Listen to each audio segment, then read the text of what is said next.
Greetings, Commander. This video will teach you the basics of moving and maneuvering your ship in World of Warships. A ship is a complex machine. Your effectiveness and survival in battle depends on your maneuvering skills. Today, we will try to make this task easier for you. Press W to start moving forward. In World of Warships, you don't need to constantly hold the key to keep the ship moving. Controls are based on the engine telegraph concept. You can select one of the forward speed values, quarter, half, three-quarter and full speed ahead, as well as reverse. You can increase the speed by pressing W a corresponding number of times. Press S to decrease the speed. Once you've selected the desired value, the ship will accelerate and then continue moving at the present speed. A ship's maximal speed and dynamics depend on its weight, displacement, the engine power, correlation between its weight and engine power, and the hull shape. Even the lightest destroyer weighs several hundred tons, while battleships weigh tens of thousands of tons. No wonder that such giants have incredible mass inertia. First of all, you must get used to the fact that accelerating and decelerating in World of Warships takes a while. You won't be able to sneak behind an island, shoot, and quickly withdraw. Additionally, speed and maneuverability are seriously impaired when moving in reverse. Remember, movement means survival in our game. A stationary ship is an easy and priority target.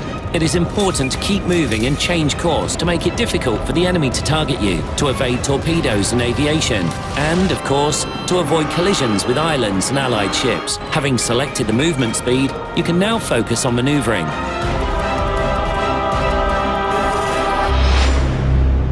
Press A to turn left and D to turn right. The main thing to remember is to prepare your turn in advance. A big moment of inertia impairs a ship's maneuverability. The radius of the turning circle largely depends on the linear dimensions of the ship, length, width, etc., the shape of its hull, and its rudder gear. The longer and narrower your ship, the bigger its turning circle radius, and vice versa. The wider the hull, the smaller the radius. As a result, the turning radius of the long but wide battleship Yamato, which is one of the biggest ships in the game, is comparable to a much lighter but narrower destroyer. Remember that as soon as you release the turn key, the rudder returns to its central position and the ship continues moving straight forward. Again, it doesn't happen at once. The ship needs a certain amount of time to return to a straight line course. This property is called directional stability. Ships with a smaller turning radius relative to their dimensions have worse directional stability, and vice versa.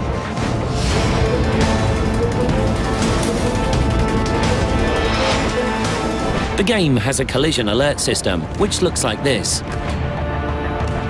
After receiving an alert, you will have some time to change your course and avoid collision. Remember that slowing down will not decrease the turning radius significantly. The game has an autopilot function that is intended to make it easier to control the ship and allows players to focus on firing. Press M to open the tactical map. Click the left mouse button to set a waypoint, or hold Shift to specify up to 5 waypoints that can be changed freely at any time. The movement speed is set to half by default if the ship is stationary. If the ship is moving, it will continue at this speed, but it may be adjusted without cancelling the defined itinerary. Full stop, reverse movement, or any change of the rudder position will instantly disable the autopilot, and you will have to set waypoints from scratch. When specifying your course, take into consideration the specifics of your ship and the actions of your teammates.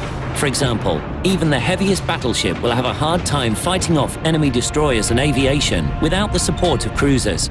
Autopilot allows you to set a course between islands and focus on firing your artillery. But this is the topic of our next episode.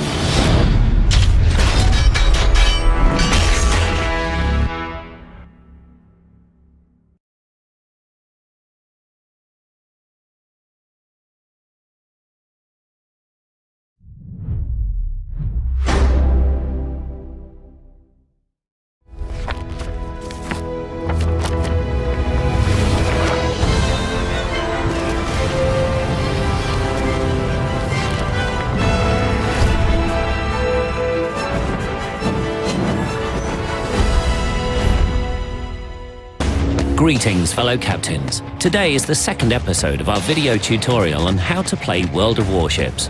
Last time we showed you how to control the ship and execute maneuvers. Now it's time to learn a few tricks about firepower. Every ship carries an arsenal of guns, ranging from heavy cannons to anti-aircraft guns. Tier 6 battleship Fuso, for instance, carries 106 guns. How do you manage such assets? Usually ships carry three types of armament. Primary armament for fighting against heavy armoured ships such as battleships and cruisers. Secondary armament, which works well against swift and unarmoured targets such as destroyers. And anti-aircraft guns, which are quite good for shooting enemy aircraft.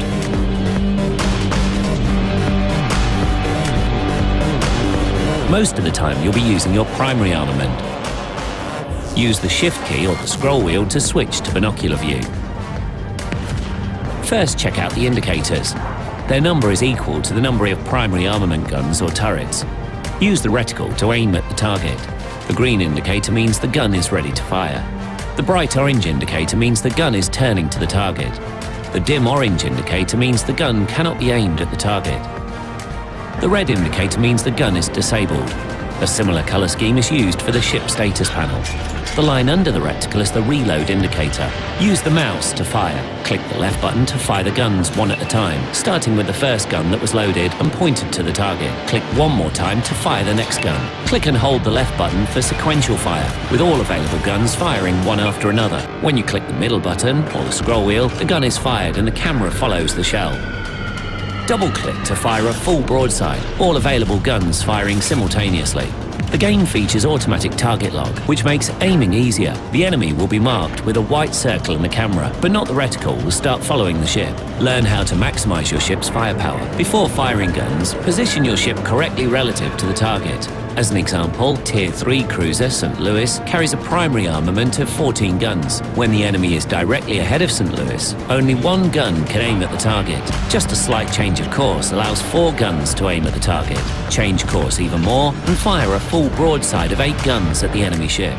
Don't forget to look at the ship status panel from time to time. It'll show you which turrets are ready to fire and help you adjust your course to make the rest of the guns available. To use the ship's firepower to the maximum, turn perpendicular to the enemy ship. You should consider, however, that this maneuver will also make you an easier target. As soon as you have decided on the line of fire and sight angle, you can lock them with Ctrl+X. This will allow you to look around to perform a maneuver or check for lurking enemies without the guns swiveling to follow your view. Press X to reset the lock. Your guns will stay locked in one orientation, but you will still have to adjust the reticle to aim accurately. Now you are ready to fire. This feature is particularly helpful for rotating turrets that can fire from both starboard and port. Try not to get carried away while firing in binocular view and lose track of your surroundings. Another enemy could sneak up on you at any moment. From time to time, click and hold the right mouse button to keep your guns in place while you look around and assess the situation. This will help you avoid colliding with allies and islands and evade approaching enemy torpedoes in time.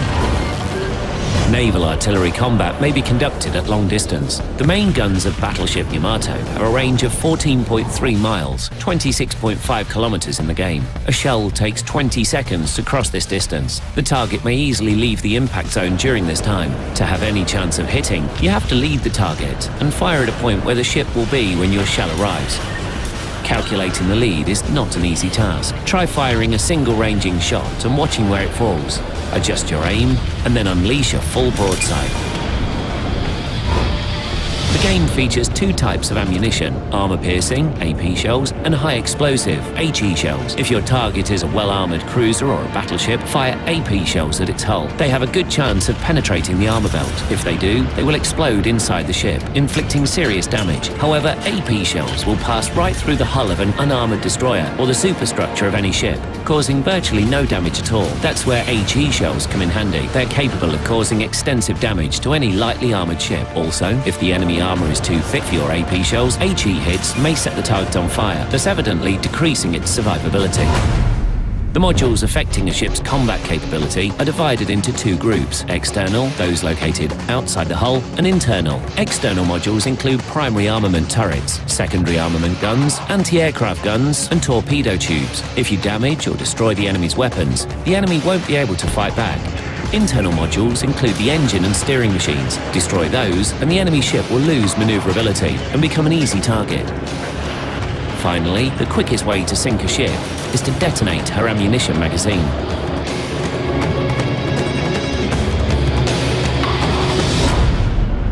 The secondary armament works automatically. It targets the nearest enemy ship heading towards you and having the least hit points. Or you can set a priority target manually by pressing Control and clicking the left mouse button on an enemy. The icon denoting secondary armament priority will appear above the targeted ship. If the specified ship leaves the effective range of your secondary armament, the batteries will automatically switch to the nearest adversary. Making the most of your secondary armament is important. Guns with caliber of 150mm and larger use AP shells, whereas smaller guns fire HE shells. Thus, knowing the performance capabilities of your ship allows you to seek out optimal targets and fight your counterparts most efficiently. AA guns also function automatically, concentrating fire on striking air groups, such as torpedo bombers and bombers. Aircraft that enter effective range first become priority targets. You may also specify another target for AA guns by pressing Control and clicking the left mouse button on aircraft that you consider the most dangerous at the moment. It is no coincidence that aircraft and ships carrying torpedoes are priority targets for AA and secondary armament guns. Check our next episode to learn why.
ship is on fire!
Battle ends in 5 minutes.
Enemy cruiser destroyed.